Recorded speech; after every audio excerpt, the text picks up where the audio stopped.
Starting your first cannabis grow? Don't worry. Today I'm going to share with you 3 tips that are going to get you success from your very first grow. Hey, but before we do, today's video is brought to you by Real Growers Grow Dots, the easiest way to feed your high-value plants. You mix grow dots in once at the beginning of your grow, and they feed your plants all the way to harvest. You don't have to worry about nutrient burn or nutrient lockout. Grow Dots does all the hard work for you. Check them out over realgrowers.com. And while you're there, use coupon code Scotty420 to get 20% off your first order. Now let's get back to the show. Come on, High C, let's get into it. Let's make things easy. I love it. That's what I love about you, Scott, is you've always been focused on making this easy, especially for new growers, man. When I first came into this, I was a new grower, and that's what really drew me to you. So yeah, let's jump into it. How do I make growing cannabis easy? All right, listen, I can give you 3 tips. And the first one is just starting with the right plant, okay? And I'm saying starting with a clone. Yeah. How come a clone? Because it's repeatable, because it comes with instructions, because it's strong and already rooted when you get it. What do you mean comes with instructions? When you get a clone, you should at least be able to Google it or chat GPT or ask your buddy that you got it from, hey, how do I grow this? Is it a slow grower? Does it take 8 weeks or 12 weeks to flower up? Do I want to top it? Do I want to let it just grow into a tree? Okay, so instructions, you basically mean you kind of know what to expect already and you know what to do. Yeah, the other big thing is you're skipping that seedling part. You're skipping that paper towel method and transferring into a solo cup and all that. When you're putting your clone either into a solo cup or you bought it in a solo cup, it's already well rooted. You can just basically, throw it in a cup, throw a teaspoon of dots in there, and 2 weeks later, you've got yourself a big fat plant. The other thing that I don't think is in the show notes, if I'm starting from clone, I'm getting a girl plant. If I'm starting from seed, I might end up wasting a bunch of time. It's so true. Or you might get a dud. I've had packs of seeds, and one of them's the one that flowers in 7 weeks. The other one flowers in 11 weeks and makes terrible looking bud. Okay. I've had it happen. Okay. What about strains? Since we're talking about picking your plant, how does strain fall in if I'm a new grower? Almost exactly, kind of very similar to what I was saying earlier, is that you can get a plant that's a proven winner, that's a 60-day flower. You can pull it at 60 days or at 56 days.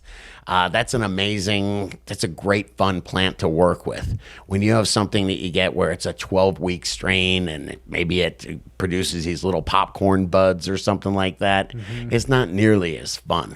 So picking the right strain. Are there plants that are more finicky and less finicky, like Yes. some that are just easier for new growers to work with? Absolutely. And that's why it's nice to ask the person you're getting the cut from. I'd want something that was, pretty bulletproof to start off with, to where, if I made a mistake, don't forget these plants, they don't flower up until you click the lights back to 12-12. So by using, topping them or just shaping them or saying, man, I messed that up, let me try again, they're super forgiving plants. Okay, so then that brings me to my next question, because I keep hearing about how easy it is to grow with autoflowers, but I know that with autoflowers, I don't have that luxury. Help me explain. Is it really easy for new growers with autos? Autoflowers, if you're good at popping a seed and you've got everything, I'd say you have some experience where you know that your environment is good, throwing some autoflower seeds in is a really cool way to fill your canopy up, to fill your garden up. I don't think they're for beginners, though, because beginners, I want to allow people to make mistakes. Hey, look, you let that thing get too tall. Cut the center out of it and trim it. You can't do that with autoflowers. With autoflowers, the clock is ticking because there's a predetermined time that it's going to flower up. So I would recommend them for once you know what you're doing a little bit, you've got your photo periods down, and have some fun with some autos. Okay, and then you mentioned environment. You've got this as the second point. So yeah, we've nailed down what kind of plant we want to start with to make it easy. What about environment? What do I need to know about that? It's going to determine whether you have success or failure. If you're in too hot of an environment, and what I'm thinking about is, I would recommend growing in a tent to begin with. And why? Because it's a sealed environment. Oh, you got more control. Sure. Okay. And then the other thing you got to consider is, where am I putting the tent? They call that the lung room because it's where the tent is breathing from. I got to consider, where am I putting that tent and what's the temperature and humidity in there. Plants grow up to about 80, in the 80 degree mark, between 80 and 90. They really grow fast. Problem is soda bugs, soda pathogens. They grow really fast once you get those temperatures up. It speeds up the metabolism, so you have to be careful. So it might seem fun that, I got a room up above my attic that I'm going to put a little grow, a little 2x4 in. It's going to be hot. Yeah, just consider what you're doing. You want to make sure that it's in a good environment. And if it's comfortable for you, it's probably comfortable for your plants. Well, I'm trying to set up a grow in my basement right now. Sure. But my basement is like 10 degrees cooler than the rest of my house. So I Yep. got to take that into consideration. So the plants are going to grow slower, and then what likes cool, moist environments is molds and mildews. Yeah, they don't need to photosynthesize. You have to worry about that kind of stuff. I'm not going to say there's nothing worse, because there's other things worse, but what a bummer it is to get the flower, have these great big buds on the plant, and then look in the middle of them and see you got mold growing in the middle of them. Ooh, gross. It's happened, man. Okay, so lung room, good tent to have control over the environment. Where am I gonna try and shoot for, just kind of like as a general temperature, humidity? Room temperature is 77 degrees, so somewhere in 77, 78 degrees, in the 50s, 55% humidity. Again, there are vapor pressure deficit charts, VPD charts that you can consult. Being just somewhere within that range, you'll be all right. And a little bit different, perfect environments for clones and solo cups, and then veg and flower.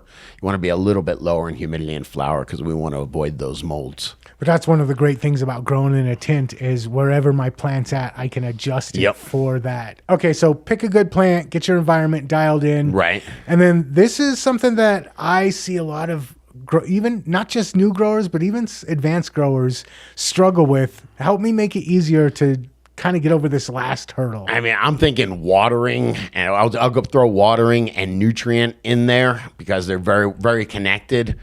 But underwatering and letting your plants dry out is something that happens to a lot of new growers. You go away for the weekend, or you forget to water your plants. But overwatering, I see that so much more because people get into these grows like, oh man, this is my new hobby.